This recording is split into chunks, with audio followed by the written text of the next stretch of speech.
You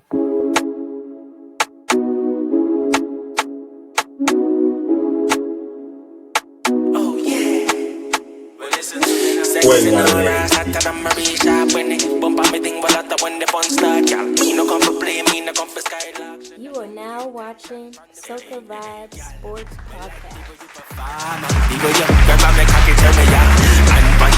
Ready to get it done. She got the wine down to the yard far. So cock it up and put your head by your knee. What's going on, Soca fam? We are here today with my boy Starboy and our always anytime guest DG. So really family at this point. We want to wish everybody, all the mothers around the world, a happy Mother's Day, and we're ready to kick this thing off. How y'all boys feeling today? Good, man. Good. Happy Mother's Day to all the moms out there. Mother's Day. Yeah, indeed. Let me before we get started though, I got a question for y'all. And I'm gonna start with you, Starboy. Who handed you out the most whoopings, mom or dad? Well, dad wasn't there growing up, but Okay. mom was like, she was mom and dad. She was anything. Aja knew, listen, she wasn't playing. I got a lot of beatings from her, bro. I remember she beat me in school, bro, in front of everybody, bro. Not playing, Brody. Listen, I think I was like, so at the time, my mom was like, she was like aspiring to be a teacher. So she worked in the school that I went to. Bro, I'll never forget it, bro. 3rd grade, bro. My teacher was like, she was Haitian too. My teacher was Haitian. She didn't play that. So I got kicked out of class. I was like disrupting the learning environment. And then like I had to go to the office. Bro, I'm going to the office. Guess who I see when I'm going to the office? My old girl. She was like, what happened? I'm like, I got kicked out of class. Bro, she took me back to the classroom, bro. Took me back to the classroom, bro. And then not only did my teacher tell her what I did, bro, my teacher put out the grades for that day. I had got like 2 F's. Boy. Damn, you crashed out that day. Bro, all I know, bro, I didn't see it coming. I just, bro, that lady beat me into the bathroom, bro. Fired off on you. Bro, wow. I was crying, bro. Nobody stopped her? No, bro, what? He said he had a Haitian teacher. Damn. Bro, my mom was a type, bro. She was a type that she gave my teachers permission to beat me. Yeah, she was. They never touched me, bro. But she always gave them, like, if they were a Haitian or Caribbean, just in general, she gave them the ability to beat me. Yeah, I ain't like that, bro. That's different right there. What about you, DG? I'd say his dad.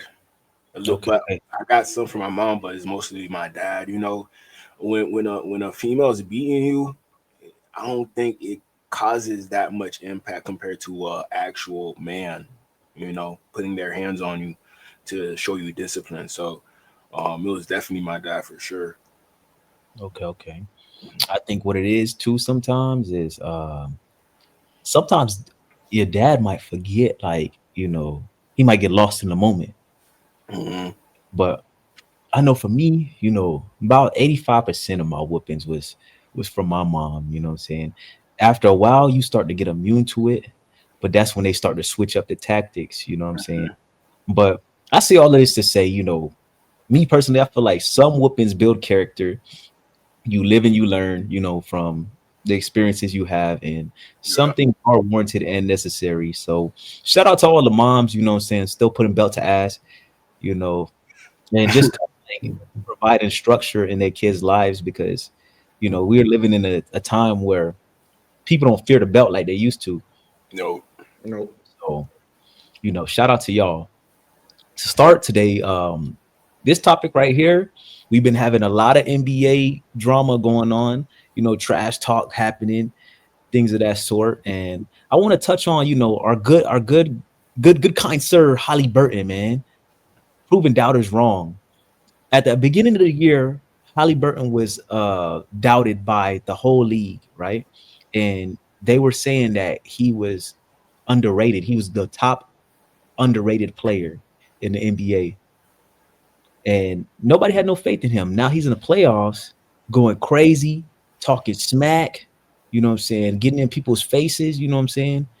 And now they're trying to paint this picture of him as being like soft, or he's just a trash talker that has nothing to stand on. He has no legs to stand on. But when I show y'all this clip right here, this is Haliburton getting to it. Haliburton ain't taking no prisoners. That's Giannis. Look, he ain't playing no games with these folks. Yeah, he both for that. Yeah. He talking his junk. Look, he even got us Siakam popping his stuff at Dame Lillard. You know what I'm saying? Everybody. Low key, Dame, he started it. I remember what he did the other night. So. So we got that going on, right? And it just seems like he's taking on a whole new energy and pretty much putting the league on notice. So I'm curious to know, like, what are your thoughts on that, Starboy? So to start off with Tyrese Haliburton, what the hell so it's just like with him, I get why he got the most overrated player in the NBA currently, because when you think about it, right? So you take all the guards. If you take all the guards from the East and the West, he's not in the top 10. He's not in the top 10. You're not going to put him over Steph. You're not going to put him over Kyrie. Hold on. You said in the Eastern Conference? No, I'm saying combined, like East and West combined. You're not going to take him over Steph. You're not going to take him over Dame. You're not going to take him over. No, you're not going to a healthy Dame. I'm not taking him over Dame. You're not taking him over Kyrie. You're not taking him over Ja, Anthony Edwards. Who else? Shea Gilgeous, Jamal Murray. Right, you're not taking over Donovan. That's a 2 guard though. Yeah, I know he's a 2 guard, but I'm just saying, like, because the NBA's position list, like, even though Tyrese Haliburton is a guard, like he could play the 2 guard, even though he's a guard, like, because the NBA's position list now. So I'm just saying, like, point guard, you're not taking over a lot of point guards. Like, even like, for example, Luka is a small forward, but they put him at the point guard position. So I'm just saying, like, you think about it. Think about the Olympics. Look at all the guards that didn't go. Like, think about it. Dame, Kyrie. Kyrie wanted to go, but because of the politics, the NBA didn't want Kyrie to be there. Think about it. Like, you chose, like, the Olympics are about your best players. Tyrese Haliburton didn't play because he wasn't. I'm not saying he wasn't a good guard, but at the end of the day, like, he didn't get playing time because he wasn't, like, that wasn't the U.S. best players in the NBA.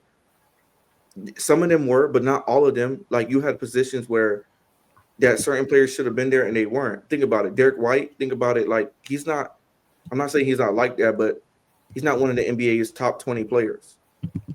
So with me, I mean, he just setting fuel to the fire. He doing what he got to do. He playing defense. I'm telling you one thing about them Pacers, boy. Them boys get up and down.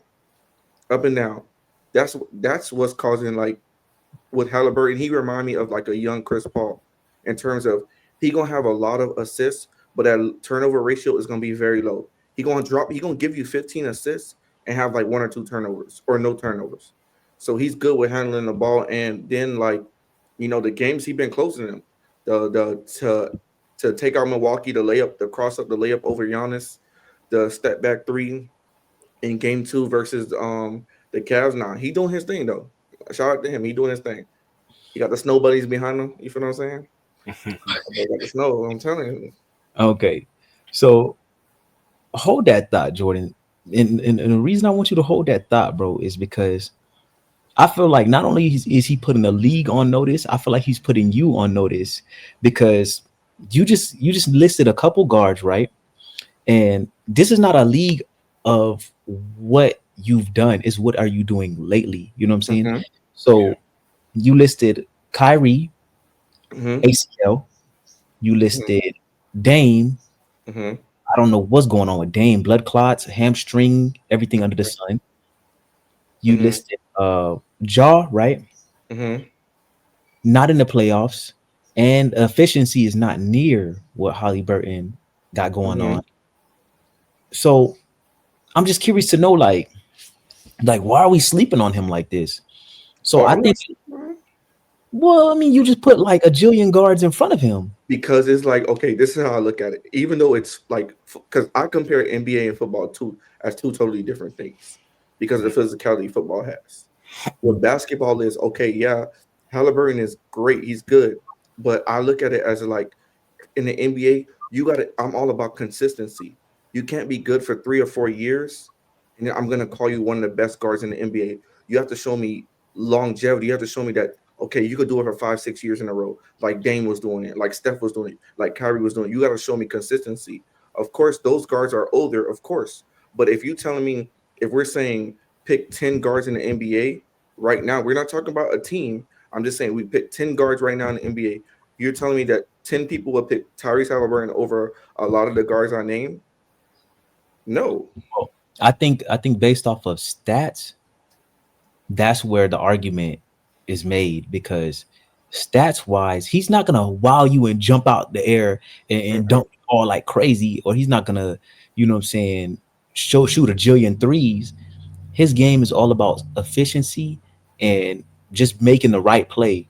And with that said, he finishes the night a lot of times with over over 10 plus assists, and you know he's gonna average at least 20 plus points.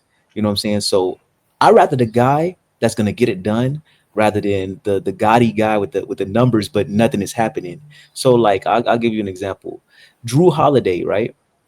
Dog dog balls everywhere he goes. He was with the Pelicans, he was balling. He goes to the Celtics, balling. You know what I'm saying?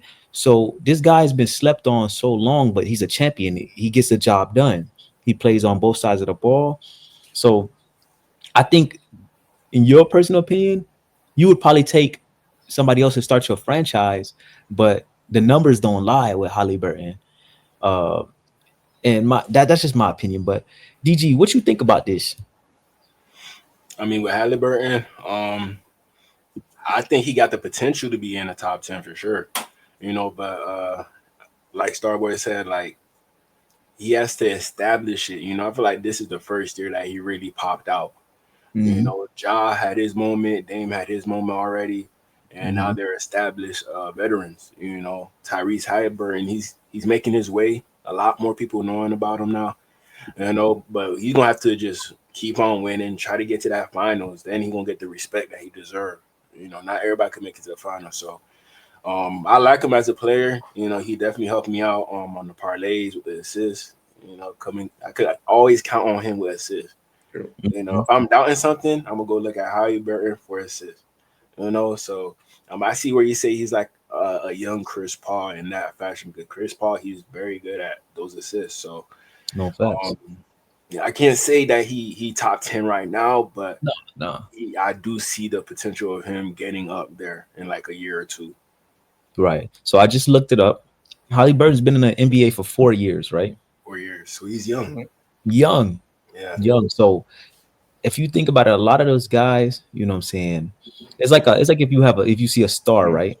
yeah. Some stars flame out faster than others, some burn brighter than others. So would you rather, and this is a question for DG, would you rather have a guy that's a bright star at the beginning of his career, right? But flame out fast, or have a star that's kind of dim at the beginning and starts to shine and brighten a little more towards the end of his career? Yeah, I'll take towards the end of the career it starts shining. Development. To be honest, everybody got developed, but some people they start off real strong. But then it gets to the point where everybody got you figured out. So what you gonna do at that moment? And then that's when hard work beats talent. You can't really let the talent dictate what you do in the NBA. You really gotta work hard no matter who you are. LeBron, Giannis, you name it. You still gotta work hard out there. Some people they would have longevity if they just relied on their talent just because they're that talented. They're just that blessed. But the majority of people that I know, you really gotta put in that work. If you don't, you're not gonna come. No facts, facts. So yeah, I think that's all valid opinions. I think Starboy, we gonna have to tap you in a little bit more with Holly Burton. But you see, you wanna know what's the issue? Because he got drafted in Sacramento. He didn't get drafted in Indiana. So in Sacramento, when he got drafted, he wasn't playing like that. He wasn't playing like that. So then he didn't get traded to Indiana until 2022. So you look about it, that's about 2.5 years ago. So he didn't really get to pop his shit like towards this year and like last year, the in-season tournament. But that's when people started finding about him. You know what I'm saying? Plus, Indiana's a low market. Like, it's not a big market. You feel like go ahead. So, like in football terms, what player would be an example of Tyrese Haliburton?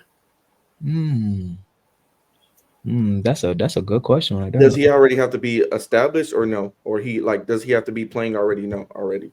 He can't be a rookie. I say that because can't be a rookie. He can't be a rookie.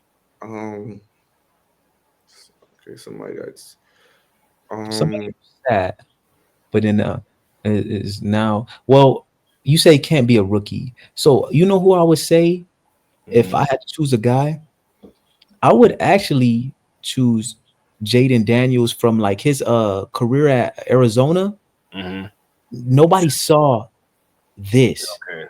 Nobody saw this. So I would say Jayden Daniels because now he comes into the league storming, hot and ready to go. I feel like what killed him, like Starboy said, his he kind of had a setback by being sent to a small market team and they traded him. So now you have this young guy who's trying to find himself, but it's like as everybody already got their start, you know what I'm saying? And he's now hitting the ground running.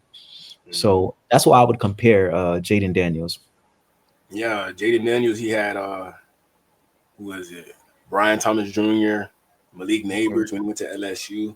And he definitely popped out that final year at LSU. So, you know, Arizona State, he didn't really have the weapons like that, you know, that he had at LSU. So, yeah. Exactly. You can really compare it. Exactly. So to transition, this has been one that's been in the media, you know what I'm saying, making headways, the Sanders boys. And I think when it comes to these guys, like they're gonna be all right. But I think the media takes things to the next level just because it's Deion's sons. And I think they make everything more than what it has to be. I think he also, one of the Sanders boys, Shedeur, I think adds more pressure on himself than what he actually needs. You know what I'm saying? Like the other day, he came out with a statement and said that, you know, his career is kind of like going to be like Tom Brady's. Like, why would you say that knowing that you have so much scrutiny already on you and you're not even like nowhere near the top of the depth chart when it comes to, you know, the franchise you're on? So what are your thoughts on that, DG?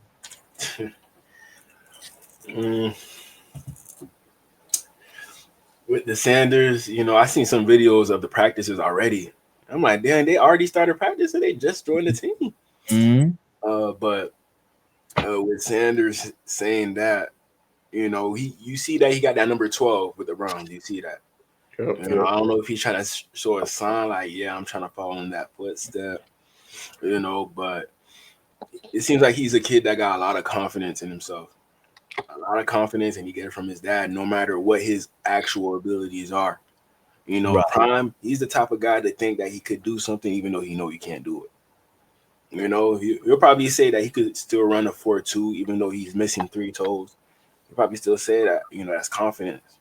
You know, it's good for a quarterback to have confidence, you know, but it can't come off as cocky. You know, the way Cam Ward makes it look like is not cocky. I see a humble guy still, even though I hear a little bit of the slick marks that he throws in there. He's still a humble guy. You know, he came from nothing, a 0-star recruit. You know, Shedeur, you know, he was a 4-star, 3-star coming out of Texas. And, you know, he had everything set out for him. You know, I'm not trying to bring their upbringing into the fact of them being good NFL players, but it does play a part in regards to if somebody respect if you really came from the hood or not. You know, so different people get different type of respect in the locker room. Sanders, they're gonna know that that's Deion's son. You know, nobody know Cam Ward mom. Nobody know Cam Ward dad. They just know Cam Ward. There's a lot that comes with Shedeur Sanders and Shiloh too. Shedeur mostly because he's a quarterback. Shiloh, you know, he's a safety. You know, he's not the face of the franchise. You know, hey, maybe he makes the team with the Buccaneers. They got a lot of safeties right now, so I don't know how it's gonna look like for him. He probably be a practice squad player. Shedeur, I think he got a chance to start for the Browns. I think so. Joe Flacco, I don't know if he's gonna last the whole season. You know, he could, bro.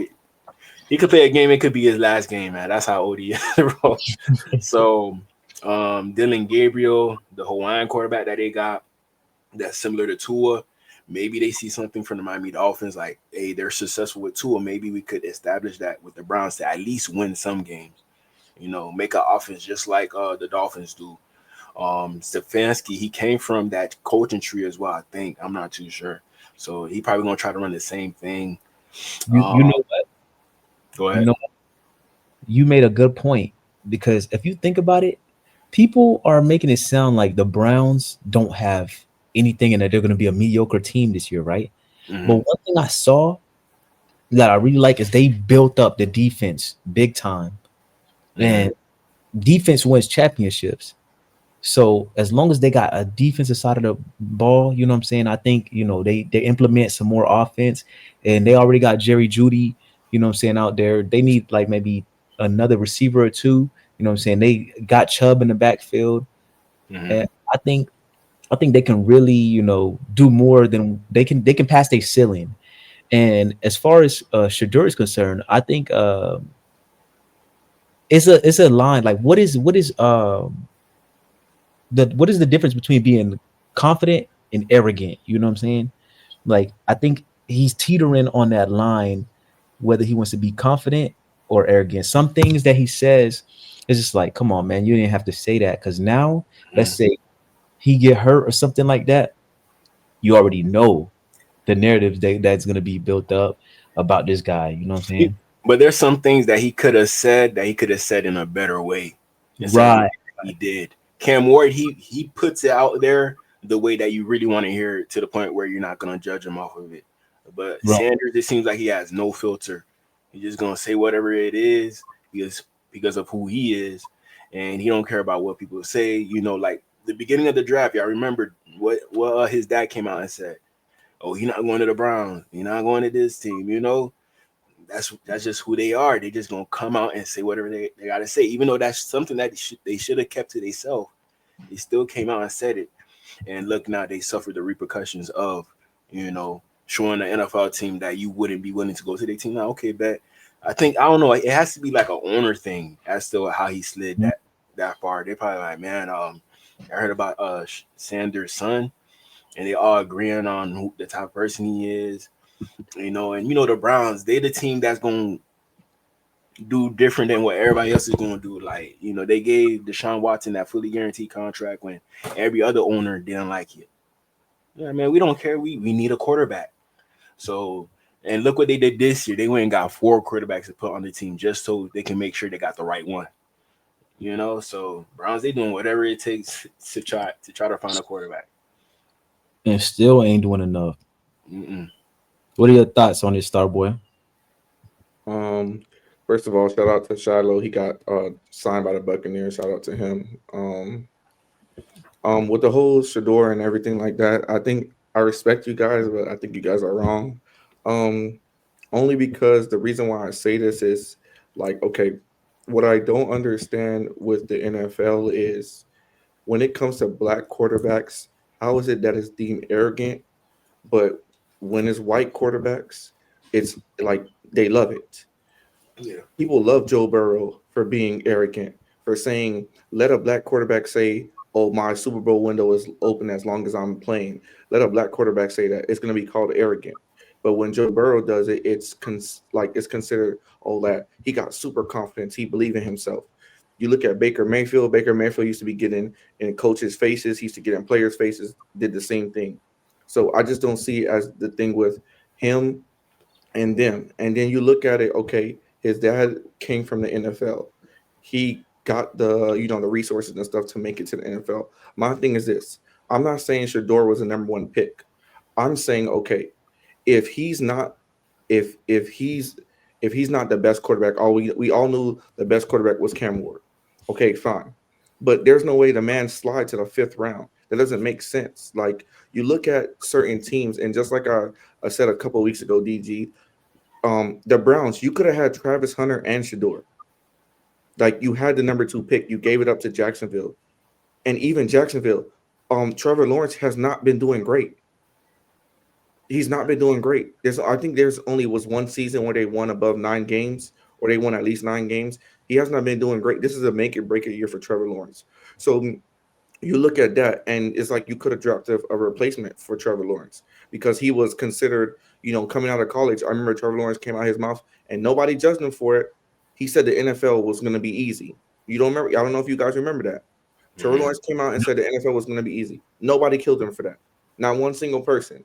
But a boy, because he did this, and because he speaks freely about himself.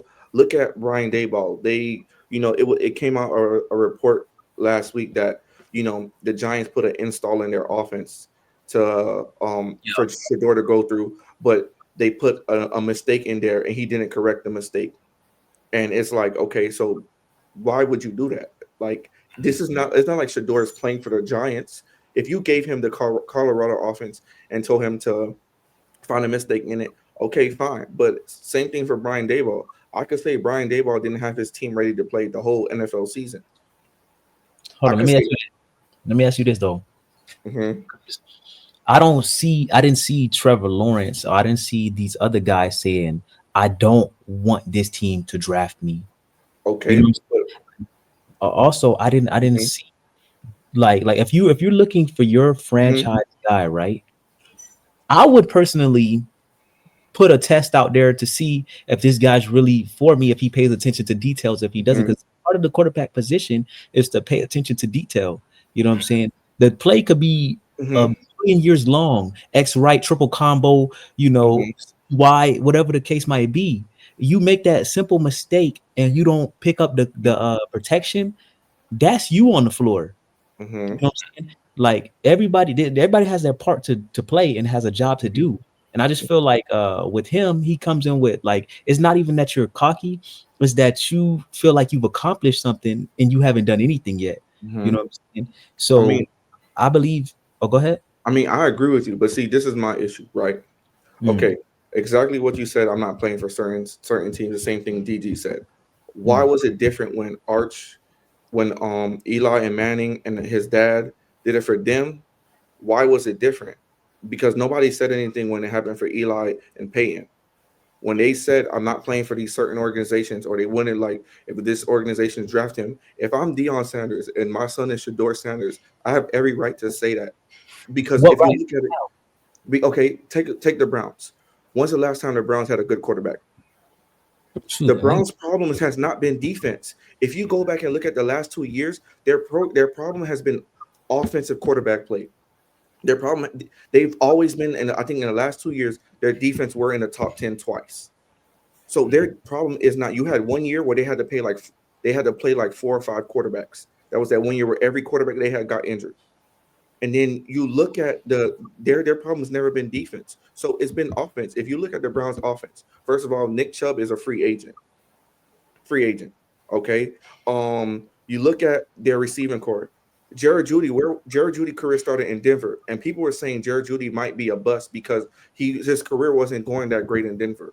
It took a resurgence in the Browns for his career to get better, but his career was not looking, his trajectory was not looking that good. Okay, your second best receiver is your tight end Njoku.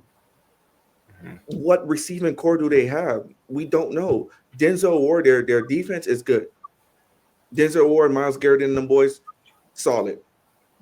But if you look at their offensive firepower, it's not so good. And if I'm like, you got to look at certain teams. It's the same thing that happened with Justin Fields. The Bears did not put nothing around him and expected this man to go do everything and maintain the starting job. You look at when they get Caleb Williams, they go get Keenan Allen. They sign Darryl Mooney. They do a bunch of different things for Caleb Williams. They do a little bit of better job with the offensive line. But when so they had the Browns and the New York Giants couldn't do that? No, I'm not saying the New York Giants couldn't do that. But I'm saying if you look at the Giants, okay, you look at the receiving core, Neighbors, and then you got the other, I forgot the other guy's name. But You just look at different things. You got to look at the team. If the team is not willing to build around a quarterback or to already have a system in play, then it's not going to be any success. The Browns haven't had success in a long time. So what makes it seem like because they get a quarterback or because now they got 4 quarterbacks, they're going to have success in their quarterback room? What makes that seem like it is? If there hasn't been no proof, if there hasn't been proof, then I can't say there is, because you can't tell me the Deshaun Watson we saw in Houston and him at the Browns. I don't know who that is. Mm-hmm. He I got don't know lost. who that is. Mm-hmm. Now I don't know who is it the player or is it what Kevin Stefanski's calling? Because whenever other quarterbacks come in the game, when Joe Flacco comes in the game, or when his I forgot his name, um what's his name? He played for the New York Giants now. Um he's a second string quarterback. I forgot his name, but no, he's a second string. You know his Joe name. Jameis. Yes, Jameis Winston. When him and Jameis Winston came in the game, they were able to push the ball down the field. But when Deshaun was in the game, he could not push the ball down the field like that. You know why? I don't know what's the difference, because You know why? Joe Flacco's not mobile. They didn't respect him. The offensive line was playing Olay. They was moving out the way for Deshaun Watson, letting him get cracked. Now you got respect to the locker room, then it's another thing. You know, now you might buy that player a second or two of time. But let's say if I work with you, I don't like you, I'm not gonna go out of my way to open the door for you. Mm-hmm. You know what I'm saying? So I think that's what it came down to. Mm-hmm. Now, granted, if you ask me, I don't think this is gonna be Shedeur's last stop. I think this is the starting point, and I think what actually happened was he wanted to go to Pittsburgh. I think he wanted to go to Pittsburgh, right? But Mike Tomlin is not trying to play that game where I gotta deal with your dad and you and be a father figure to you while you're my quarterback. So I think that's where things went left. But see, I have an issue with that though, because if you're Mike Tomlin, if Mike Tomlin is this quote unquote great coach, how you let the AB situation happen under your circumstances? How you let Juju be on TikTok dancing on the people's logo and you ain't say nothing about it? You was letting Juju do whatever he want. George Pickens, you couldn't manage his behavior. You could not manage behavior. All this about Mike Tomlin being a great coach, huh? It's a what have you done for me lately league. That's if you fine. noticed when they was doing all of that, all the players doing all them antics, they putting up numbers. Yeah, but they haven't did anything about the playoffs. The Pittsburgh Steelers are known for winning championships. It cannot just be about getting to the playoffs and do nothing. Their organization is about winning. So if you're just you're the only coach that had like 17 or 18 winning seasons, but what have you been doing? Because your quarterback play has been abysmal since Ben Roethlisberger. You kept Ben too long, and then you got rid of him too late, and then you still haven't able to find a quarterback. And then if you looked at it, you had got DK and Pickens, and you pair Shedeur with them. You don't need to look for anything else. Their tight end is a good tight end. Fryer move. You didn't need to go get some. You didn't need to have to go get something else. Pittsburgh defense is always going to be Pittsburgh defense. Their defense is always going to be good. So you would have had the solution already. If you are my best employee, right? But you doing grimace all day, every day, right? I might let that slide because you gonna put in the production. You feel me? But if you not getting nothing done, there's no point in keeping you around. And that's what happened with AB. That's what happened with Claypool. That's what happened Juju. You know what I'm saying? Once they not able to add that service, they're gone. Now, granted, the playoff situation is a different situation. I think Tomlin messed up when it comes to choosing quarterbacks, whatever. But there's nothing we could do about that. The Sanders boy, he ultimately thought he was gonna be able to handpick his destination, and the poop landed back in his face. That's what it came down to. But to transition, Jayden Daniels with the dance moves. Now, this one right here, I seen on the internet. That boy was jigging. I'm talking about jigging. I gotta find the clip somewhere, but y'all guys gotta see. That boy was, he was. Wasn't he in all black? He was in all black, right? Yeah. Yeah, you seen it, right? Yeah, he was in all black. Yeah, I think I seen it. I remember dancing on stage or something like that. It was like in the middle of the dance floor. His mom was right behind him. Everywhere he Nah. This is a new one, bro. This is a new one that surfaced. Teammates jigging too. They had a whole little boys in motion performance going on. See, you could do that when you win playoff games. Yeah. When I can't wait till one day Tua could be dancing, man. I don't even want to see him dance no more. I'm done, bro. You done with Tua? Done. You off the Tua I'd shit? rather see Quinn Ewers dance. You know. Okay. Zach Wilson dance. We don't see. Quinn look like he got no rhythm, bro. Now you don't. No, he's in a fraternity. He's a noob. Oh yeah, Quinn. Yeah, like the shoulder. He find out Quinn out there jigging like that, man. Take his Instagram. I think he got pictures of him doing the noob. Let's see if we can find Quinn dancing. Yeah, that's crazy. He gonna fit in Miami, bro. Like you think Quinn is like, you know, like a country boy, but he got that side to him. Like he could be your homeboy. Quinn though, it's weird with Quinn because Quinn, he like when you see like the whole draft situation in his house, that was like all them deer heads and all that stuff. Like, yeah, he should have been a Cowboy for sure. When I seen him, I'm like, man, Dallas should get this quarterback. Yeah. They should give us Joe Milton because he's from South Florida. Yeah, I like Joe Milton because he's from Texas. Yeah, I ain't found no videos of Quinn dancing, but you know, we gonna have that available for next episode if you know we can find it. Because I'd like to see Quinn strolling, man. Yeah, I seen it. I was like, okay, Quinn, okay. Because you know Baker got that in him, bro. Baker, if you ever watch Baker, Baker got a little. He got a little. Baker, you can't Dougie. You can't do it. I see. He tried to do it. He got some dance moves in him. He got a little flavor to him a little bit. But yeah, so that was one I had to throw in there, man, because I was like, look at this man jigging, man. Jigging. I feel like when you got a quarterback, that brings up the locker room, you know what I'm saying? That makes everybody feel good, you know what I'm saying? It brings the intensity and the energy, you know what I'm saying, to the field. You know, but like every team has a quarterback that fits with them. You know, so it's just like it seems like Jayden Daniels, he fits with the team, the coaches, you know, everything's just working over there. And when you win and you feel like dancing, you know, right? When you're not winning, nobody focus on dancing, bro. You know, Tyreek, he don't dance no more. Waddle, what happened? He was losing games. He don't even waddle no more. So yeah, we need that energy back, Miami. So if y'all hearing this, man, please. It's hard out here being a fan, man. Especially of both organizations, Heat and Dolphins. Gosh, man. Yeah, in the water right now. Yeah, no. It's hard to be a fan, man. Right now, I've been watching hockey as of late.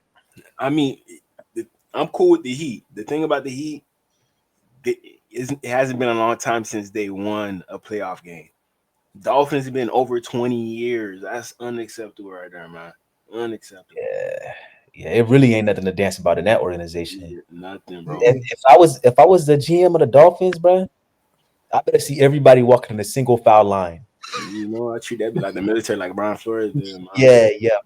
We running this Brian Flores style. It's no dancing, no singing, none of that. No music on the practice field, none of that. I see Mike McDaniel starting that junk up again. It's like he should be like assistant coach. I wish we would have kept Dan Campbell, but that's a story. I mean, if he does get fired, bro, I don't think another team is going to hire him as a head coach at this point. Before, like that year that we put up 70 on the Broncos, that year, let's say we fired Mike McDaniel that year, he probably would have got a head coaching job. You know, oh my God, he's so creative. But now everybody's seeing the culture. You know, he seems like a soft coach, but now it seems like it's infesting in the locker room and making our team look soft. So, you know, teams are probably not going to be in for that, but they would rather have him as an assistant, you know, like offensive coordinator. That's fine. He's not going to, you know, affect the whole culture. That's mainly the head coach that's going to affect the culture of the team. So, you know what make me think, DG, that he's going to get another job somewhere is when they start talking about some offensive genius and guru, and when they start using those type of words, and put that in a sentence with you, he's gonna throw that on the resume and end up somewhere else. But you know, they'll see it. They'll see it for what it is. But And on top of that, bro, teams gonna look at the Miami Dolphins and be like, "Oh, he had Tua. You know, we got this quarterback, so we think he could do more with this quarterback." Exactly. So he's gonna find a job somewhere. But I mean, yeah, that's one of those topics for another day too. So to transition, LeBron complacent. Now, this was brought to my attention by Starboy, right? And I would like for you to elaborate on this right here. So basically, what happened is that if anybody tunes into LeBron's Mind the Game podcast, which is a great podcast that he currently does now with Steve Nash, basically he caught backlash from different media channels, former teammates, basically because he was saying he doesn't lose sleep anymore. That like if they lose, like he was saying, like him and Luka didn't get the job done. He was saying there's 8 more players on the team, and people were saying, oh, like that's why LeBron's not the GOAT. That's why Michael Jordan would never do that. Certain things like that, and they're saying LeBron is being complacent because he's not losing sleep over it, which I think is ridiculous. People just judge LeBron for no reason, man. The man is 40 years old. We never seen somebody that's 40 years old play this good. Never. It's never, even at 39. Like we never seen somebody that's been this good. And at 40 years old, you cannot expect LeBron to be your second best player. As we're watching, the league is getting younger and younger. And now back then, like let's say 10, 15 years ago, the vets were able to hold the young guys down. They were able to, okay, you still young, you still got to learn. But now we're seeing young teams winning. That's what we're seeing more young teams. Look at the playoffs, the Pacers, Boston. You look at OKC. Yeah, Denver is an older team, but still have some young players on it. It's not mostly veterans. So it's just like people saying LeBron is becoming complacent. I mean, the man it's literally reported that he spends over $1 million a year on his body. He gave what he could to the game. If he didn't win, he didn't win. He clearly said, like, okay, when he was in the beginning of his career, he used to lose sleep when they didn't win, like the Dallas series, or you look at the San Antonio series. When he was in Miami. Now he doesn't lose sleep anymore because like he gave it his all. There's nothing he can do. Like I don't know why people expect certain things out of LeBron when they didn't expect certain things out of their own favorite player. Like Kobe didn't look like this towards the end. Kobe wasn't making the playoffs towards the end. Jordan wasn't making the playoffs towards the end.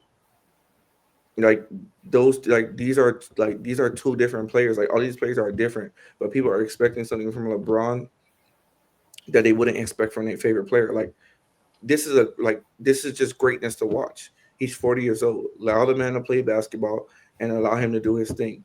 Don't judge everything he say or take it under a microscope. It's not that he's not blame deflecting.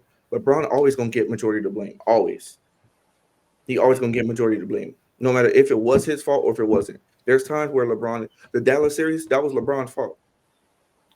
But at the same time, don't make it seem like LeBron has not taken accountability for his actions in the past. It's just that because he said it now, and I guess because he's older, now LeBron is being more vocal in terms of online, on social media. He's saying things that he wouldn't say early on in his career. And now people are able to use stuff as clickbait more often now. Yeah. I think this is we should come up with a segment, right? Where like to rate the relevance or importance of some of these things that people are blowing out of proportion or might not be blown out of proportion. If somebody give you 20 years of their life, right? You expect them to wake up as if they just seen you for the first time. You know what I'm saying? It's kind of hard, you know what I'm saying, to put forth that same effort, and I would say complacency is a factor, but I feel like after 20 years of doing the same thing, every defensive scheme, every pick and roll that might be coming. You done schemed and game plan. The man's out of the playoffs now. Let that man enjoy his time in Cancun. People blowing this stuff out of proportion, man. The man is possibly going to play next year. What else does he have to show you guys? What else does he have to give you guys? And that's why I never get into the back and forth about LeBron James being the greatest player of all time versus Jordan, because that's an argument that you can have to what ends. You know what I'm saying? That is longevity versus like it's the star thing I was telling y'all about. You have the star that shines bright at the beginning, and sometimes like that star shine bright through and through. Both stars shine bright through and through. One flame was just a little more brighter at the earliest of his career, which was Jordan, right? But they've still played in two different eras, provide two different type of basketball. You know what I'm saying? And I would rather people who have basketball knowledge have the argument between LeBron and Magic Johnson. You know what I'm saying? Because that's pretty much the same type of build, same type of player, just how they go about their game. One is both of them are more cerebral. Jordan was what you call a merchant. He was a killer. You know what I'm saying? Him and Kobe, that's the argument you have. You don't have the argument to apples and oranges. You get somebody that aligns, their career aligns, and with Magic and LeBron, pass first, always looking for the right play, you know what I'm saying, but can score 20, 30 a night, you know what I'm saying? Yeah. So that's what I would want from a lot of these individuals, you know what I'm saying? And just look at him. This man is what, 40 something years old? Look how big this man's shoulders is. You know what I'm saying? This guy's physique, you could tell he puts into his body. You know what I'm saying? Gray hairs out the wazoo. What else do y'all want from this man? So I think, a lot of this talk is more so from the younger generation who hasn't gotten a chance to go on the ride with LeBron and understand the full extent of how great he was and how great he still is. Because there's a lot of Joe Blows sitting on the bench right now who can't give you 20 a night. Better yet, 3 assists. So I think this is bull caca right here. They got to go somewhere with this one. But to transition, who has the most upside out of all the rookies in this year's draft? And I'm gonna start with DG. Most upside. Does that have to be a certain position Any or position where you feel like this man is a star from day one. He's gonna come into the league and set the world on fire, like Jayden Daniels last year, okay? the CJ Strouds of the world. Let me see. I think that I got like 3 people. Okay, one person, Cam Ward, of course. Mm-hmm. I think he's gonna turn it up over there with the Titans. Calvin Ridley, Tony Pollard. Who else they got? They got Traylon. I think they got other receiver. They got Dyke from Florida, pretty fast guy, vertical threat. Could definitely help their offense. They got a good tight end from Texas, Gunnar Helm. O-line pretty good. I just see it happening for him. Like maybe, they get close to the playoffs and then they miss it. I don't see him winning a lot of games, but I see him winning more games than they won last year. Right. But I do see the potential of him pulling off a Jayden Daniels first year, making it happen. I do see that. Another guy, the Chargers running back, Omarion Hampton. Him, I think he's gonna turn up. Jim Harbaugh like running the ball a lot. So I think he's gonna focus on that. Najee Harris, I don't know why they signed him. It seems like everybody, power back, but at the same time, it seemed like the guy that they drafted, he's good at everything. Everything. Power, speed, you name it. So I think he's gonna take off. Like if y'all do fantasy teams or anything like that, that's a guy that nobody really gonna know about on your squad, but he's gonna put up a lot of points this year, a lot of numbers. Okay, so this is what we gonna do, DG. We as Soko fam, with the addition of you, we gonna start a league this year, bro. I said we could do a little fantasy league or something like that, bro. And see what comes out of it. Speaking of that, we got some NBA games coming on tonight. I'm curious to know, like, I know it's a certain site. I can't give them they shine right now because we ain't sponsored by nobody. But you could put in a free ticket today, and it'll bring you back $60. So just keep that in mind, and we'll probably come up with like a little ticket for today. Okay. So I don't know what app you're talking about, so I can't. It started with a P. It started with a P and with pigs. Okay. Okay, yeah. They got a little something going on. So I'm gonna live right now. Yeah, if y'all want to dip your hand, we all come up with a ticket. See what happens. I mean, so I already got what I got for tonight. Mm-hmm. So I got I don't know if y'all know Peyton Watson. I got him for 1-3. I got Chet Holmgren. I got him for 9.5 rebounds. He got he got 16 that first night, so I think he's gonna get at least 9. Rudy Goldert, I got him for 9.5 points. Porter 12.5 points. Miles Turner 8.5 rebounds.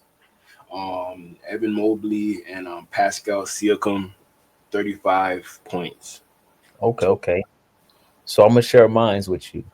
I got Jared Allen for 8.5 points. I got Aaron Gordon, good to cover for 11.5 points. I got Isaiah Hartenstein for at least 2.5 rebounds. Got Donovan Mitchell for at least 10 field goals. That way, Darius Garland, his foot hurt, so I feel like Donovan got to take more shots. And I got Evan Mobley for 12.5 points, which also falls into the category of them having to pick up the slack for Darius Garland, and his toe injury. And then I got Russell Westbrook, good for 2.5 assists. Okay, yeah. That's just my pick for the night. Starboy, you care to add anything, or are you gonna put a little ticket in today? I'm still observing. Okay, you still I gotta look because basically like my thing is the only person that I know, just like DG said earlier, when he brought up a player, the only player I know that I could count on is Jokic right now. So I know I could count on Jokic. Like if they have a thing where you could get assist points and points, assist, rebounds, I could count on Jokic because I know this is a pivotal game. Because if they win this game, the series is technically over. Yeah, it's gonna be hard to come back from 3-1, especially since this game is in Denver. So, right. And I know Jokic is gonna do what Jokic does. So I'm gonna look at that. But when it comes to other players, I like the Aaron Gordon, the points. I like that because Chet is too small. I don't know, like there's nobody on their team big enough to guard Aaron Gordon. So I like that because he does a lot of cut into the basket, a lot of action. So I like that. Okay. And I like Chet rebounds because Jokic is not always going to be in the paint. So I like that. Okay, that's a good way to think about it right here. So we're gonna tap back in with you later on today. But what I will say too is don't wait too long, bro, because the odds definitely change. Yeah, of course. Yeah. So the closer it gets to game time, you start seeing numbers and your eyes start twitching like what's going on. Because one thing about Prize Picks, once they see a line too good, they shutting that shit down. Pause projection. You got to take that bit out, put it back in. They already raised it. Right. And they be quick. Whoever in the analytics department, them boys don't play. If you got 3, 4 gimmies, and after that, you on your own. Boy, they don't want nobody hitting, boy. Nobody hitting. Vegas, they shut down after 9 o'clock. So, like the playoffs is so easy because the teams are playing each other consistently. So you see what the flow is. Exactly. So, prospects, they on your ass, man. They don't want nobody to hit now, even though it's so easy to hit. But the house always got to win, bro. Exactly. So, to transition, man, this is a funny topic to be. So Belichick, if y'all don't know, Sokol fam, Belichick has his girlfriend, right? How old is she, y'all boys? 24, Yeah, 24. 24. Yeah. How old is Belichick? 75, 74. 75, 74. Now, I'm going to be real with y'all. Blue Chew or somebody need to sponsor us, man. Because what I'm about to say right now, man, I think Belichick, he got to be on something, bruh. Rhinos Brody. to hold on to hold on to this young sprite 24-year-old. Come on now, man. Come on now. Belichick, Belichick, he be on that field, man. So he got a little bit of athleticism in him. He's still breathing that good air. Yeah, He's that's what I'm still saying. staying strong. That boy probably at North Carolina driving the golf court to 150-yard line to the next. I seen him walking around. He out there a little active. I feel like Mhm. whenever you have a female in your life, it makes you want to be more proactive Longer, with yeah. whatever you're doing. So who knows? Like you see him, what he did at the beach with the girl. He lifted her up with his feet. I could never imagine Belichick doing that. Never. Yeah, that boy walking on He sunshine. got a girl. He opening up now. He talking to media now.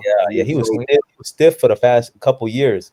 He get to use his hips now. So he Yeah. walking a little bit different. Mm-hmm. So Hold on, I'm about to pull up a picture of her, y'all boys, so y'all could just see what's going on, man. Like, look, he look a little more happy. I ain't gonna lie, but He doing honestly, more cardio, my boy. yeah, honestly, it just almost seems like this is all for the bag for her. But we ain't never see Belichick wear suits like this, dog. Like, nah, never. I've seen him in a half cut hoodie. exactly, bro. And look now, like she getting him dressed. That's what comes with a relationship. Right. Having somebody to, look out for you, especially with clothes. I know y'all been in situations where y'all had a girl and she's trying to put her 2 cents in regards to what you got to wear when you go out. They love doing that. So I'm not saying that she's a good girl for Belichick because of her age, but she probably doing some things right. This what you was referring to right here. Yeah. Yo. Like, fam, you 70 years old, fam. It's too late for this. But if you peep though, look at the calf muscles, man. We gotta stop playing with this man. You putting in work. Gotta You know what I'm saying? On and off the field, brody. wow. Okay, Bill.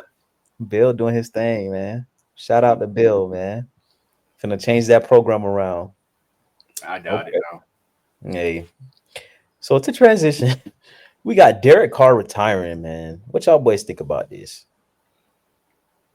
Now I'm gonna start with you, Starboy. When I think about Derek Carr retiring, shout out to Derek Carr for everything he did. Getting drafted into the NFL isn't easy. So shout out to him having to make the decision after, his shoulder injury. He could have decided to try to do rehab for a year and then come back, but he decided it was time. So shout out to him. I feel sorry for the Saints because their QB room is trash. I don't It's feel really sorry for them. bad. Huh? I don't feel sorry for them. No, I'm just saying, like, you think about their two receivers, Rashid Shaheed, and you have Chris Olave. Like, them boys are track runners. Like, and their stadium's inside of a dome, so you need a quarterback that can air out the football. Hence, you could have, drafted Shedeur Sanders, but you chose not to. Right.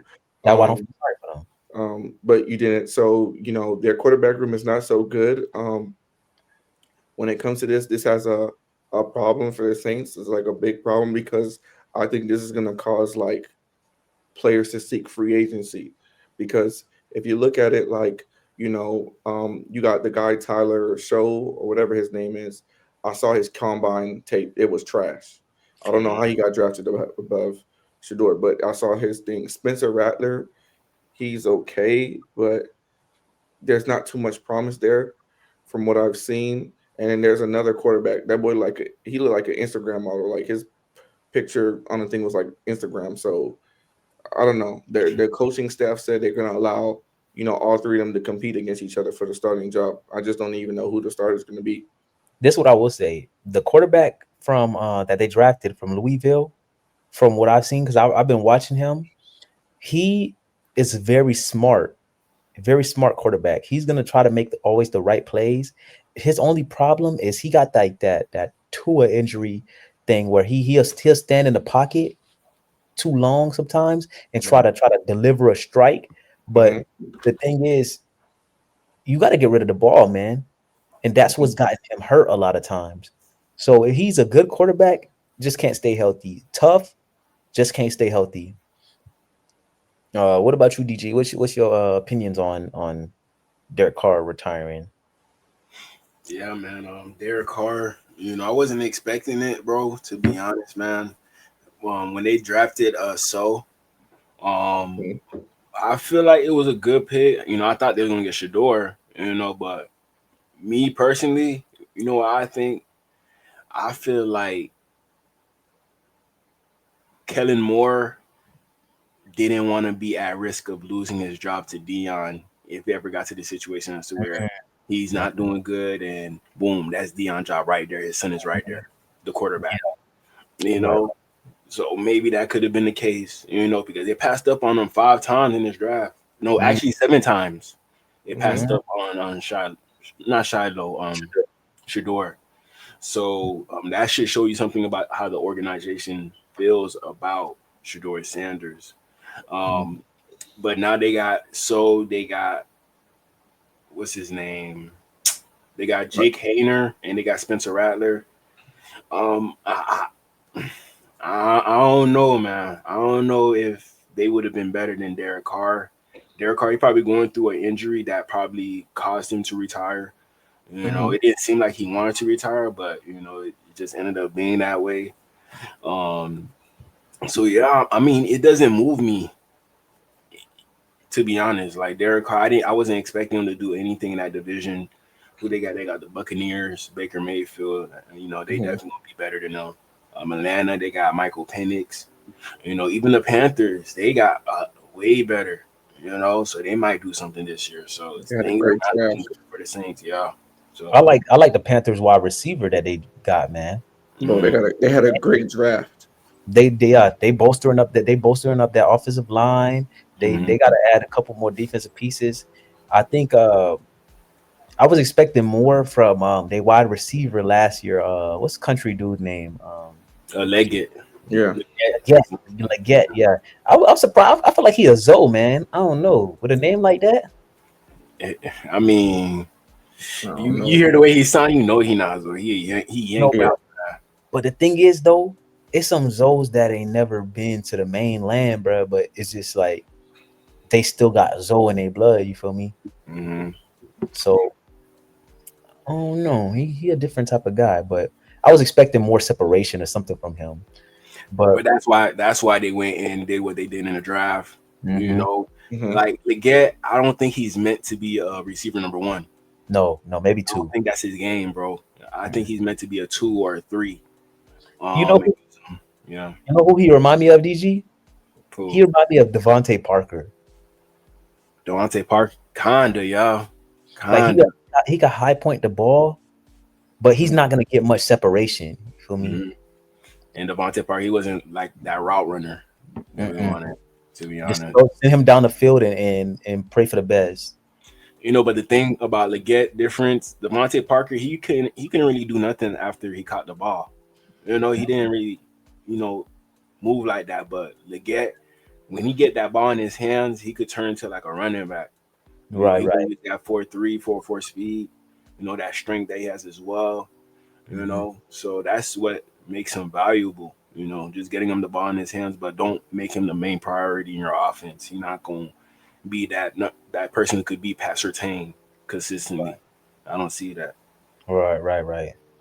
So, what are your thoughts? Did I already get your opinion, Starboy? Yeah, you did, bro. Okay, so we about to transition. This next topic right here, streaming university, Kai. This has been something that's been surfacing on the internet for about like a week and some change, where he's starting to build up his empire to where he wants to bring on other streamers to become part of his team or part of his schooling process or whatever the case might be, to then help boost other channels up and help up and coming influencers. Mhm. And I'm curious to know, uh, how do y'all feel like this can change the game, or do y'all feel like this can get to the point to where we might eventually see a young billionaire like that, or like how do y'all feel like this might influence the next generation of upcoming streamers? I'll take a jab at it first. I think this has its pros and then it has cons. So with the pros is that like so now we know everything is about everybody wants to collab now. Everybody wants to do something together. So that's the pros and the of it. You get to market, you get to meet other people. People give you different ideas. It's how you keep different juices and stuff going. And then Kai's at he's like the top streamer. So you getting advice and information from the top streamer. Obviously, he's not putting in the work for them. They have to put in the work themselves. There is a there's you can't just get in and say, hey, I'm getting in. You have to go through a process to get in. But when it comes to this, yeah, you have the pros and then the cons of it. With that streaming university, it could lead to fights because people like when you put in, especially like a bunch of people together, and so far the reports are majority of the streamers are black people, which I'm happy for because of course I would want black people to support black people, but there's a certain time in where our ethnicity has a problem of like getting success together because we majority, if you look at it, like a lot of just people from our ethnicity are not willing to give out the knowledge. You know what I'm saying? So it's like Kai's giving out the knowledge, but with this day and age, and drama sells now. So if a streamer and another streamer beefing, and then a fight is caught on camera, movie gold. Yeah, they may get kicked out of the university, but they're going to become relevant then. So it's just like Kai has to be careful because it's like you don't know what people's intentions are when it comes to streaming. Like you've seen wild things on Kai streams, them blowing up other people's rooms. Like you've seen stuff like that on stream. So who's to say this will not happen on somebody else's stream? The most the streamer that goes to the most extreme rules may win. What if there's one streamer that comes in and just want to blow up everybody's room? You don't know that. You don't know what you're getting just because you're going through. You're vetting them, making sure they're not a criminal. Okay, cool. But if I'm a streamer, I know that. Okay, where's every streamer is coming there with the idea of how do I get to the top? How do I get to be number one? Yeah, like let's say I came in here with 1,000 followers. How do I get it to where it's now pushing almost double digits to 10,000? So you got to go in there with the mindset of it's like the Royal Rumble. It's a dog eat dog world. You got to find a way to get on the top. That's just pretty much how I see it. Understood. And people will steal people ideas. You ain't lying, but this is what I think. I think you make a valid point, right? But let's say if I'm a streamer, right, and I'm a part of this streaming university, you blow up my room, whatever the case, you do whatever type of impractical pranks you want to do, I'm instantly logging on stream, right, to milk the situation and change the narrative, because you can control the narrative or whatever happens. You know what I'm saying? So it creates more influence and following, because people are going to want to know how you react to your room being blown up. You feel me? So I think that's the benefit in it, is having other people that are like-minded as far as like wanting to upload content. Because like if you think about it, I met DG through him uploading content. I just would watch his content. I was like, man, he doing some good work. Whoop de woo, whoop de woo. I reached out to him, and now we like family now. But that interaction wouldn't have happened if he wasn't uploading content. You know what I'm saying? So I think with the consistency of just always making sure that you're uploading content and just networking, I think that can actually be more beneficial than detrimental to everybody. Because like, who's to say, like, I've never been on DG's channel, but I always watch him, and if DG one day he was like, "Hey, I need you to jump on my channel." I would have no problem jumping on his channel for the simple fact that it's networking for one. Two, it's like putting yourself in front of a different audience. You know what I'm saying? So I think it's more good that could come out of this than bad. But I can see how it could be turned into like a negative light with some people, because Mm-hmm. it can get like that. What's your thoughts on this, DG?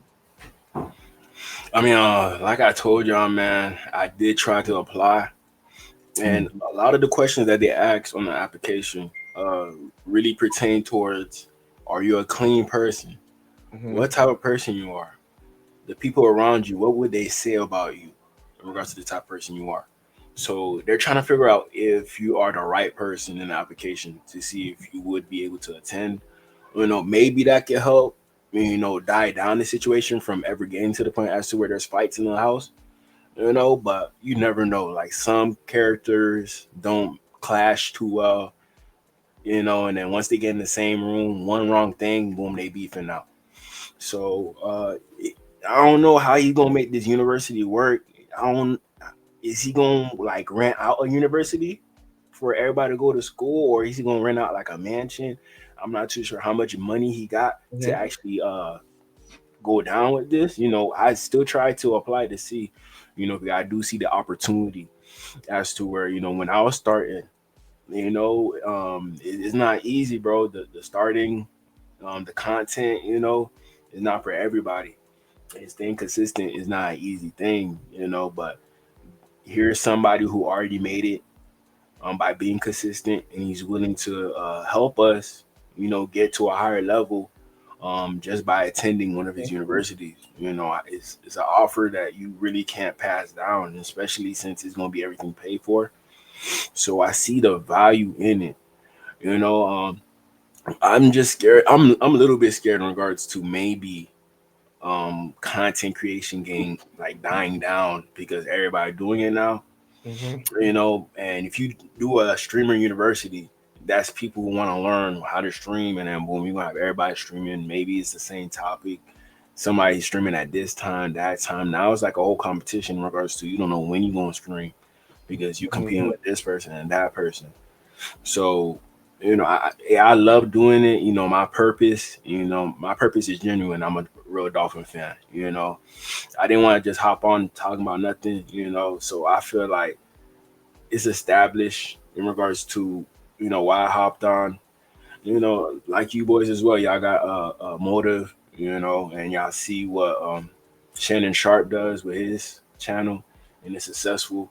You know, um, I don't know what else to say, man. It's just it's a good and a bad, like you said. But I see the good because actually I'm a content creator, so I see the benefits of it. If I go in there, somebody try to fight me, I'm going viral, bro.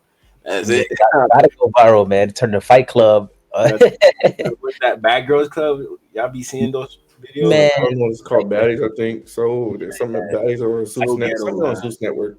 I can't take it with the baddies. But at the same time, they're looking for those females who are confrontational. That's what I'm That's where saying. they can help the It sells.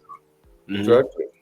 Like So I know Krishan Rock was on that. the So female, we seen her a lot. She even fights Blueface. So love and hip hop and all that stuff, man. They be, you know what I hate when they say today we're going to go to this restaurant to confront such and such about such and such. Why y'all gotta confront everybody, man? Because drama sells. Like they set it up to where like now they throwing bottles in the restaurant, yeah, you know, people doing the most. So, but people tune in to see that stuff, and you know what I noticed too? It's mhm. always a commercial right before the fight scene, so they Mm-hmm. get the ads in while they running the numbers up. Shit. And with Kai, I think he definitely has enough money to fund this organization that he's planning on starting, due to the fact that this man got buku endorsement deals now. Mm-hmm. Once you start getting into like that NBA space, them commercials with like, all these other major brands and labels, Mhm. yo, he doesn't even have to spend his streaming money. Mm-hmm. He could live off of endorsements for the rest of his life due to the fact You that have a he Nike deal too. Yeah, see what I'm saying? So he's getting all the latest shoes. If he wanted to right now, right? He could say, I don't want to ever do nothing that pertains to how I act on stream. I could just do shoe reviews all my life. I could do mukbangs. I can, you know what I'm saying? So he set himself up to where he can just freely have more opportunities without having to go searching for them. And I hope that's the case for, our platform as well as yours, DG. You know what I'm saying? We're gonna keep on coming to you guys, Soko fam, with as much content as your heart can desire. You feel me? And we do plan on, getting better as far as production is concerned. And yeah, it's only up from here. So I think this is a great thing that he's doing. I think there's always pros and cons to everything. But to transition, can Golden State bounce back? Now we're gonna start with you, Starboy. No, Golden State can't bounce back. Series over. And the reason why I feel like that is because This is coming from the Golden State fan himself. Wow. I never. Whoa! Yeah, It must be raining outside. no, it's not raining. It's not raining, bro. Not raining? Wow. No, it's not raining, bro. Hey, Pigs flying. Nah, pigs ain't flying, bro. Pigs ain't flying. And basically, why I feel like this is because, okay, so if you look at a team, Golden State biggest problems is their 3, their 4, and their 5 position. They cannot create. So if you look at their offense, or if you look in their starter lineup, no matter if you start Draymond cannot. I'm not saying he can't score, but he does not create his own shot. That builds a problem. You look at Kevin Looney, he does not create his own shot. He cannot score.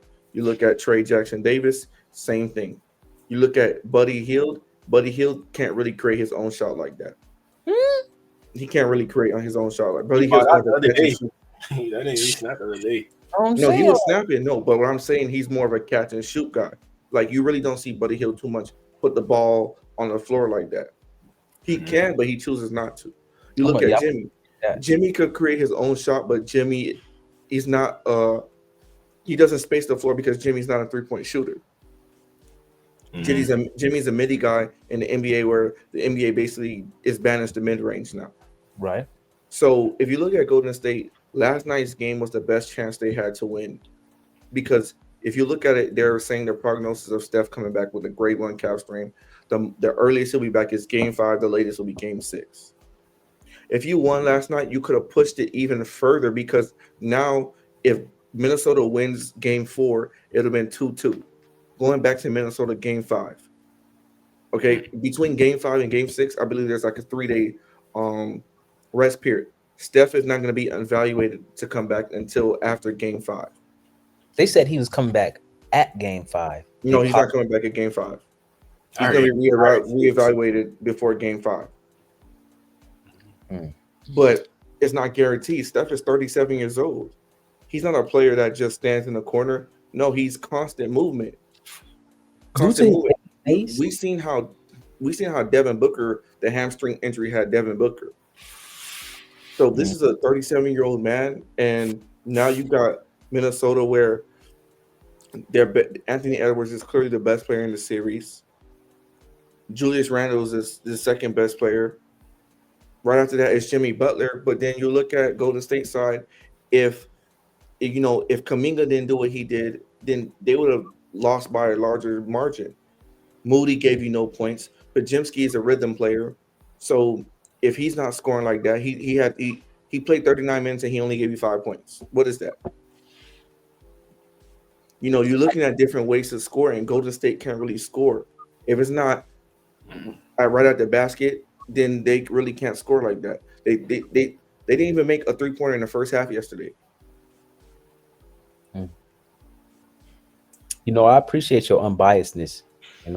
This is the first time, Soko fam, we've seen Jordan talk bad about his team. And I mean, it's really puzzling to hear, but at the same time, I understand where he's coming from. And with that said, I think that, yes, the series is over, but to limit Steph like that, I feel like even if they put Steph in a corner and let him just kind of jog up and down the court, that's still enough due to the fact that you can't leave the greatest shooter that we've ever seen open, and he's going to require two men all the time.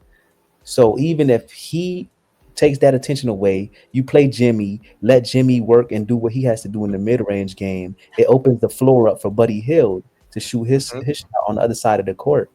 So I think, because I seen him working out or whatever, and yes, they're trying to be precautious about the hamstring thing because they say it can get re-injured. So right now, his hamstring is not particularly hurting him or limiting him. It's just the fact that they know that it can reoccur. So it would make no sense to play him due to the fact that if they make it to the next round, it's just gonna be re-injured.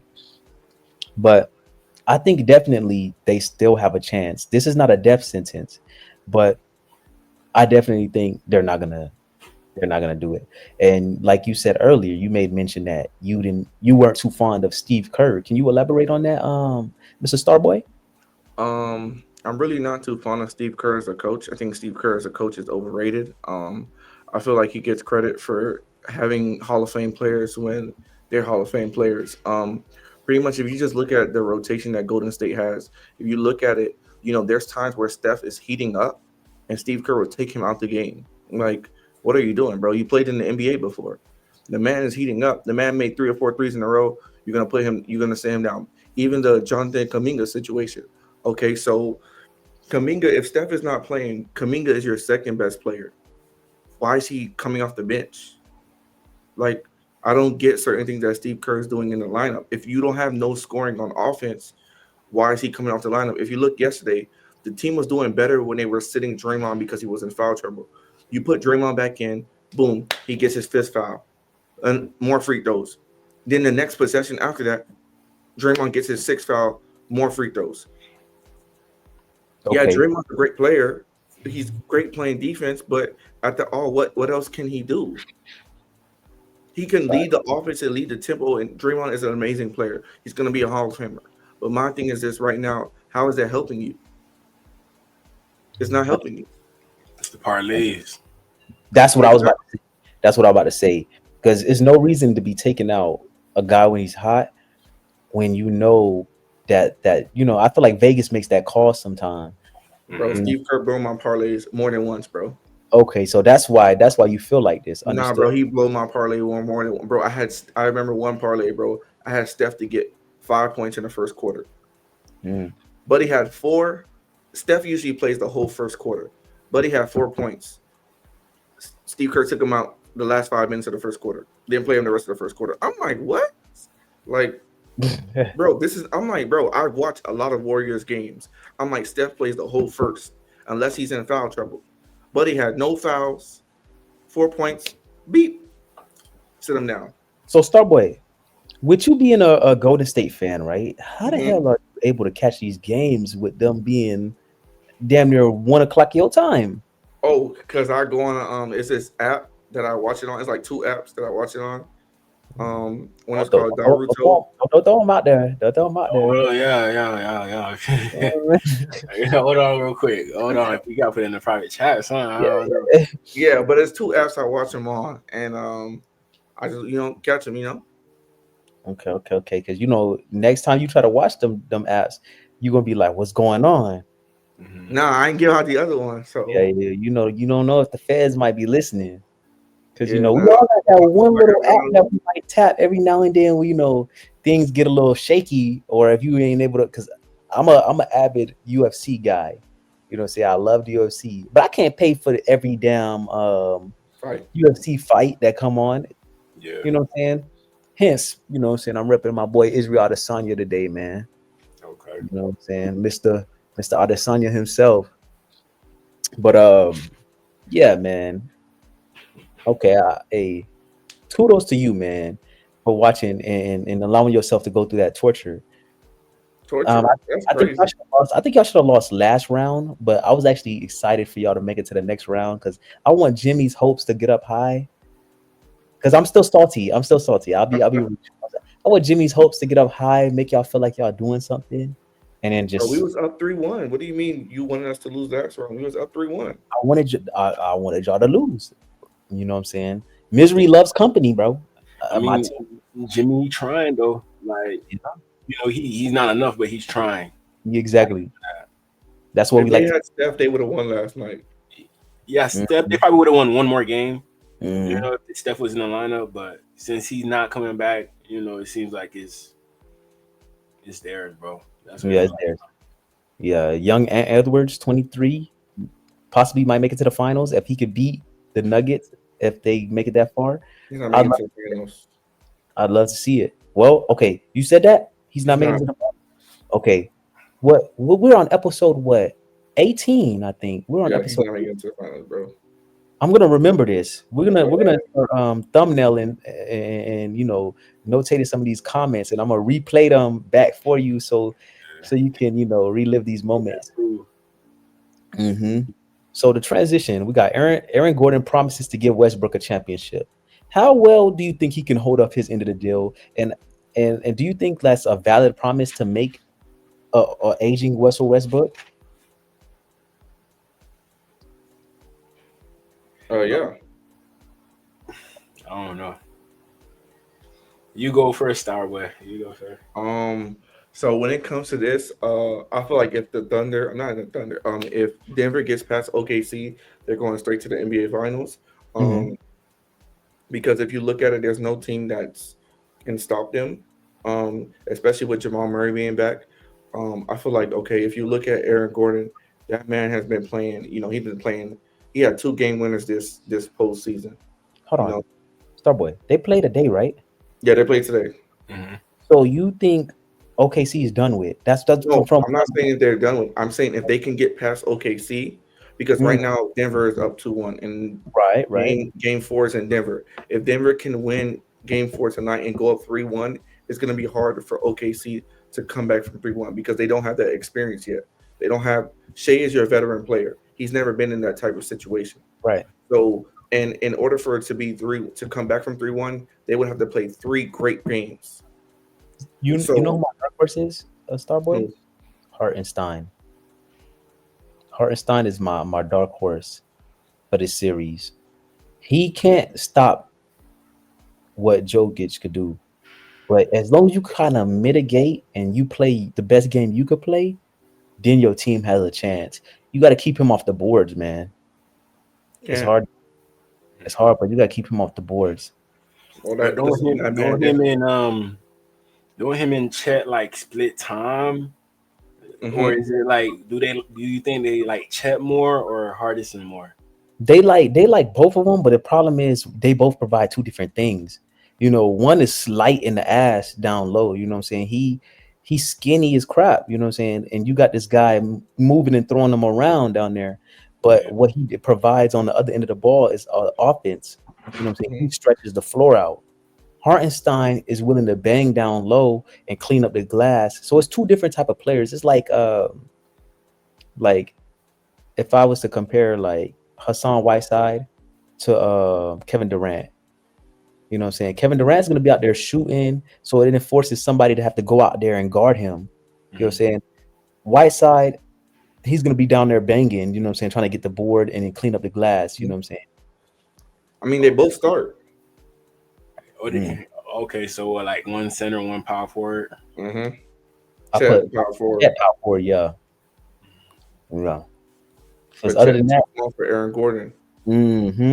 And he can't move with Aaron Gordon because Aaron Gordon been having his way. I ain't gonna lie, Aaron Gordon been eating. So that's another one we should look for on a ticket, y'all boys. Is see some of Aaron Gordon's stats, and y'all gonna be like, okay. But the thing about Denver, bro, like every time I see him on a parlay, they got a lot of shooters on their team. Like people could shoot. So I don't know whose night is like it's gonna be. Yeah, who night's gonna be. So I have a hard time predicting. They got Joe Kick, of course, but Aaron Gordon, he could take off. Murray, Porter, he could take off. You just never know with them. Trust a sure thing. And if you want to go with somebody scrappy, what's that Caucasian guy they got? Brun, whatever his name is. He's like a rotational piece. He's like a 6 man or something like that, or 7th maybe. For the Nuggets. Yeah, but he's always on loose balls or whatever. He's a real scrappy guy. I would take him for like maybe rebounds, or like maybe 7-8 points, whatever the odds are for him. But just look into that. Don't My word is not the gospel. You know what I'm saying, Suckle fam. So just know that. You know that 6 man, he gonna come in there and work. And Yeah. he coming off the bench, so he gonna go for them steals. Hustle plays. Yeah, hustle. Hustle plays. That's how I felt about Mitchell on the Heat. Yes, that's gonna be our starter next year. Probably. You know, we looking at Kevin Durant too, man.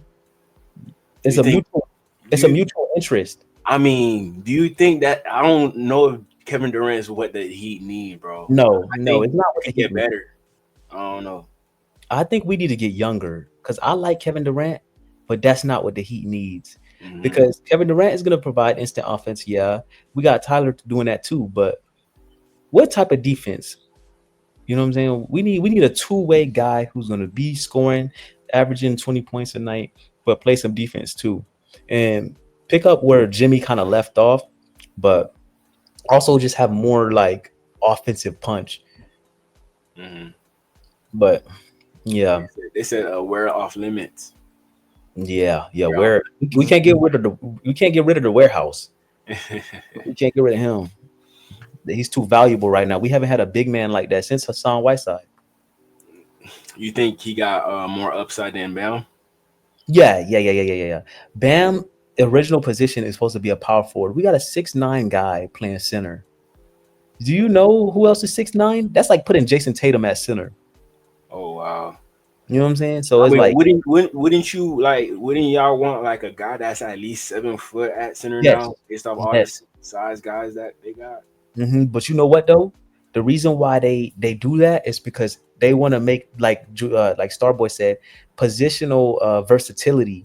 So they want a guy that could be a Swiss Army knife. So if we want to play small ball and get out and run, we got that guy that could get out and run. We got a guy that could play and bang in the post, but also, you know, control the ball. So Bam is like the Swiss Army knife type of guy that they're looking for. But what they don't understand is we need size. When they got a real true center, a lot of playoff basketball, when they bring that true center like Jared Allen and those type of guys, Bam get 8 because he's only 6'9". You know what I'm saying? He can only do so much, you know. So having the warehouse in the middle of the paint, you know, clogging stuff up, you know, he long wingspan, 7'2". They call him Baby Wembanyama for a reason, because he's versatile and he can step out and shoot a little bit. So his ceiling is higher than Bam's to me. Once they get him caught the speed on how to, you know, NBA really goes. This is only his rookie season and he did a great job. So more to come from him. But we're gonna see, bro. You know, every time I look at the Heat, I think like we need a big man. You know, but that's their fault, man. The Heat lost their big man. It's the Heat fault, man. They don't know. Because y'all had Bobo. Y'all drafted Bobo. We had Bobo and traded him. Exactly. There's your big man right there. And you know what's so crazy? Now Bobo kind of like a rotational player, but really Bobo is a beast. Well, you know, your opportunities shrink like in NFL. You say you a 5th round quarterback, you only get limited opportunity. You know what I'm saying? What about Mo Bamba? Remember Mo Bamba? Those type of guys right there, they can be generational under the right tutelage, in the right situation. But you don't go to the right situation, you ain't getting no playing time. Exactly. Bobo, before draft, I was watching this man. I was like, oh my gosh, I thought that was the second coming of KD, right? For real? Bro, who's school he went to? Bro, I couldn't even tell you. I just watched highlights. Texas? I think he went to Texas. KD went to Texas. No, I know KD went to Texas. Bobo went to Oregon. Oh, you're right. He did go to Oregon. Oh, okay. That boy dribbling the ball like a guard, taking it up, pulling up a 3 mid-range, jumping from the free throw line, like doing all this crazy stuff. But it be scary. Like with basketball, it scared me. Like you could be, I know you 7'3", 7'2", but them boys like thin as a pencil, bro. It's just seems like, bro, they could get cracked at any moment. Like they legs can snap. Wemby, that's how I feel about him. Even though he's a generational player, it's just like man, you so long to the point where I don't know, man. I'll be worried about playing alongside him because Mhm. you're just too thin. Yeah. Blood is not flowing Yeah. appropriately, in your body if you're that No tall. bone density. You got no bone density. Mm-hmm. But yeah, man. I appreciate you for jumping on with us, DG, man. It's always a pleasure having you. Same with you, Starboy. We missing Mello today, right now. He's doing some things with the wife. His Mother's Day, so he had to make sure he take care of home first. You know what I'm saying? That's a lesson for y'all, Soko fam. Make sure y'all take care of home base first. You know what I'm saying? And we'll take it from there. But what I will say too is, if we have a new baby, a part of Soko fam, it's probably definitely gonna come from Mello. So Yep. yeah, Oh, shoot. yeah. Oh, he about to have another one? No. We We don't just know. we just talking about He probably getting busy today. He probably, right. Soko, Yeah. we might have a Soko fan baby, man. oh They man. had the COVID babies. They got the Valentine's babies. We might have a Soko fan baby. You know what I'm saying? Not saying we throwing that on him, but you know what I'm saying. He got to be the one to take one for the team. You know what I'm saying? Yeah. Soko fan, we love the kids. You know what I'm saying? We support. So all right, Mello, go ahead and handle up. But but yeah, nah. All jokes aside, it was good having you. That concludes today's episode. We definitely gonna be signing off, and we'll be back with y'all next week, or Make maybe sure y'all like, comment, subscribe. yes, like, comment, and subscribe. We might throw a intermediate episode throughout the week. We've been kind of experimenting with that just to see, what we do, and we appreciate the support, and we're just gonna keep on coming to y'all, man. Yes, sir. So this is JP signing off. Appreciate you, DG. Yes, sir. Out.